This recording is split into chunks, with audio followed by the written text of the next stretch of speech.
So, what exactly is an internet troll? Urban Dictionary describes it as such: someone who takes pleasure in causing drama by arguing with people without wanting or accepting anyone's response, also known as a jesting.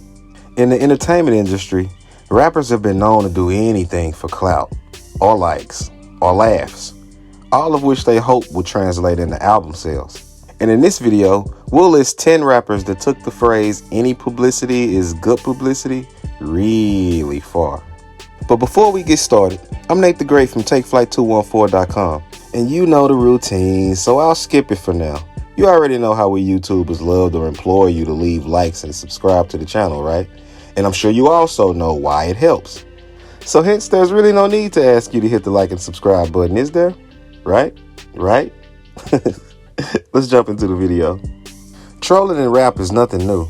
It dates all the way back to the Beastie Boys, Mike D, who famously wore a Volkswagen emblem on the chain in the 1980s as a jab at the Mercedes-Benz logo craze going on at the time. Call me nostalgic, and hey, I probably am, considering I got a hip-hop history channel.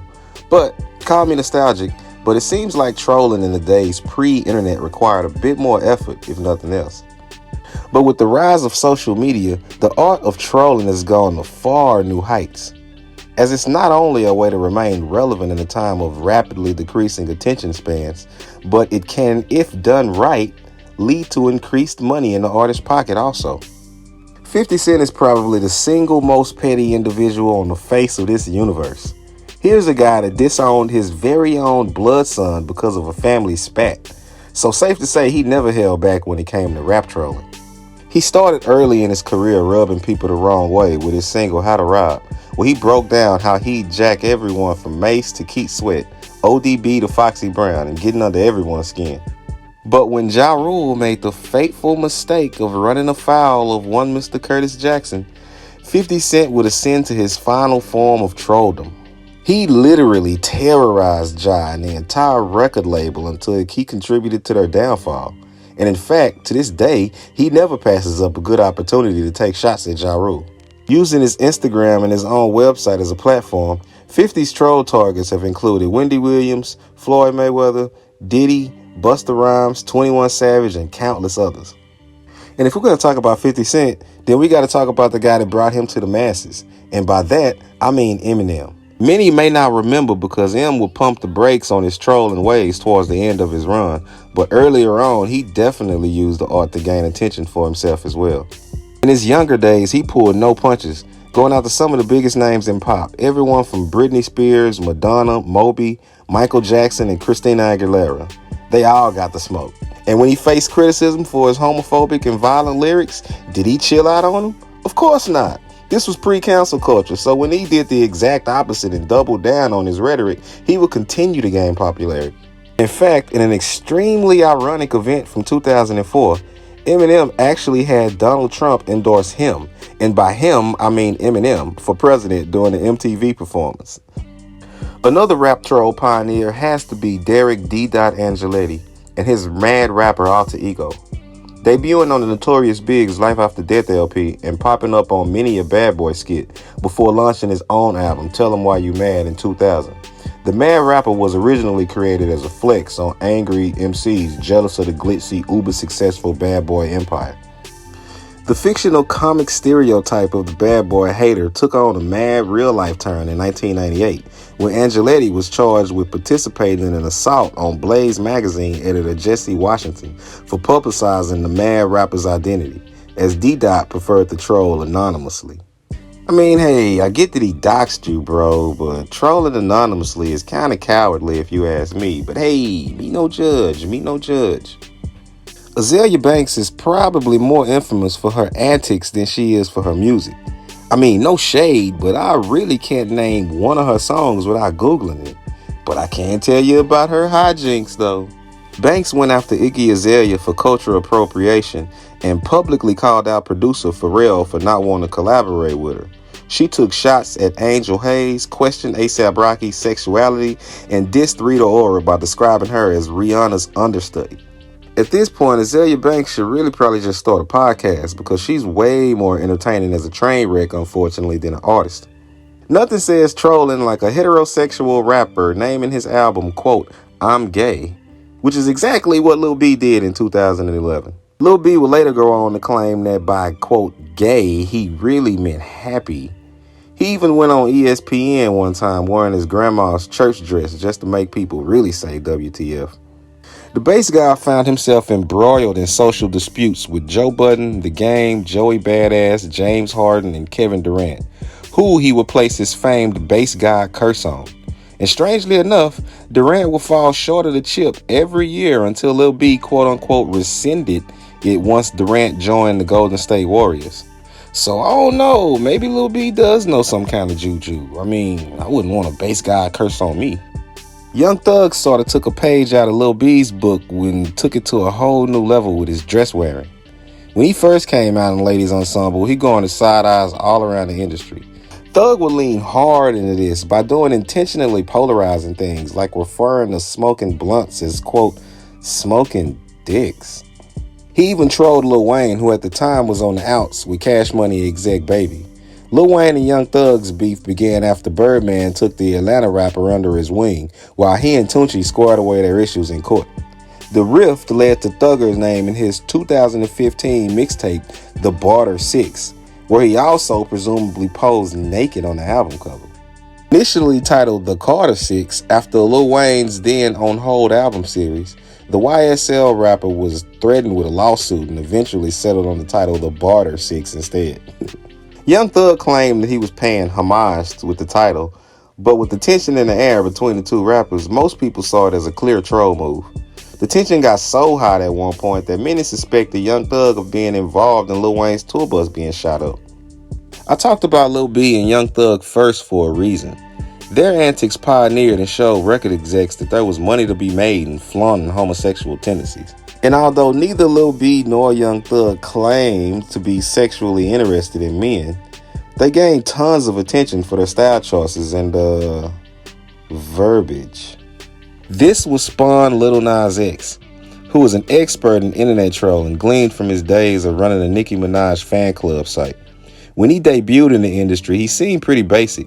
His single Old Town Road was a catchy smash hit that the kids loved to play on repeat. Lil Nas X would later come out publicly as gay, and this is when his record label was all too willing to play his sexuality all the way up to 100. He officially reached troll status when he released his single Montero, along with its accompanying video. A video that featured him wearing a lace front wig while descending a stripper pole into the pits of hell, where he would then proceed to perform a lap dance and simulated sex with the devil himself upon arrival. He soon after would partner with Mischief to attempt to release an unauthorized pair of Nike Air Max, also known as the Satan shoe, and featuring a real human blood in the air bowl. And at this, the internet understandably lost it, causing so much backlash that Nike, in an attempt to distance themselves from the stunt, would issue a cease and desist letter which required Mischief to recall each and every pair and turn them over to Nike to be destroyed. Recently, he trolled Drake, who had released a new album, Certified Lover Boy, that came with a cover showing pregnant emoji women. Lil Nas X, being Lil Nas X, would issue a counter design featuring the newly released and highly controversial pregnant man emojis. He then doubled down in promotions of his upcoming album with a photo shoot showing himself with a prosthetic pregnant belly on, while feigning to be about to, quote, give birth to his baby. His baby, of course, being his new album. Lil Nas X has actually superbly tapped into the art of trolling, conveying it into what seems to be the beginning of an extremely successful career. Now you might say, Nate, how does his being gay make him a troll? After all, isn't he just living his truth? And to that, I would say, well, yeah, I guess. But from very early on, rap has been super masculine. And for a rapper to come out as not only being openly gay, but flamboyantly so, is going to be polarizing. He knows that, and so does his label. He also has a rabid fan base that are quick to attack anyone that doesn't show allegiance to the rapper in any way. And with their help, he's turned what could have been a one-hit wonder into a bit of longevity. And for that, I say, hey, I guess he found a path. Star is not a rapper, but he works in the industry, and his trolliness has rang out over the years. We don't hear much from him these days other than his YouTube channel, The Star Report, probably because he burnt so many bridges in the past.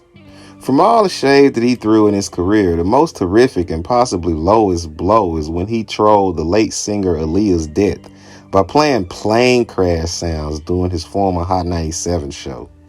I mean, come on now, man. This was the thing about Star. Many of the other people on this list are trolls, but much of what they do is relatively good-natured compared to Star. Much of his stick really made him come off as an unlikable asshole, honestly. Tyler, the Creator, is a different kind of troll, a childish, slightly annoying, pranking troll. He once prank called an interviewer's friend in Toronto pretending to be a crying woman. He told the guy that he had just saw someone get hit by a bus. In another instance, while interviewing at KTLA 5, the Odd Future rapper trolled the on-air TV anchor at the news station. He acted as if it was everyone's birthday, bringing out confetti and balloons and cake.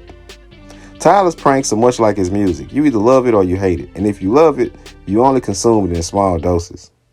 Last but not least, Tekashi 6ix9ine. He's the only entry on the list that displays how trolling can go horribly wrong. 6ix9ine had about 2 or 3 years run and where he was the biggest troll in rap since fellow New Yorker 50 Cent. He trolled and trolled and trolled some more. He talked so much shit that he needed security simply to show his face in public.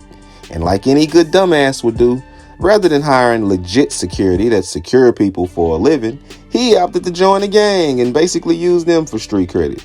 But no good deed goes unpunished, as they say, for the gang was in turn using him as well. They used him for notoriety and fall-off money. Also, word has it Shotty, the gang's leader, may or may not have been banging 6ix9ine's baby mama. At the end of the day, Tekashi would end up snitching on the gang members he had hired to keep people off his ass for doing, you guessed it, gang-related activities. He would in turn receive a dramatically reduced sentence compared to the other dudes. And last year when COVID hit, 6ix9ine was granted early release and is now free. Problem is, there's a few things that if you engage in will lose you all your legit credibility in rap. And snitching is one of them. So when 6ix9ine got out, no one cared. Most people utilized the tactic that helped the Simpsons out in that old episode where the giant advertisements came to life. And for a troll like 6ix9ine who thrived and fed off attention, that's the worst thing you could do to him. Many of the people on this list either made a career off trolling or are currently enjoying a run based off of it, proving that it seems to work. It's the same concept that drove Floyd Mayweather to become the highest paid boxer in modern history. Many people will hate watch things that they find to be annoying for some reason. In other cases, what's annoying to some is very entertaining and right on point for others. Ultimately, I think it boils down to people in general loving a good shit show. And though this list is in no particular order and I didn't rank the artist, you can feel free to do so in the comment section. Also, don't forget to hit the like button if you enjoyed the video today. Liking helps us in the search so that we can get more eyes on our content and continue to grow. Also, if you want to be updated every time we drop a new video such as this, hit the subscribe button and the notification bell to be updated whenever we drop new content. So with that being said, I'm Nate the Great from TakeFlight214.com signing out. Until next time, peace.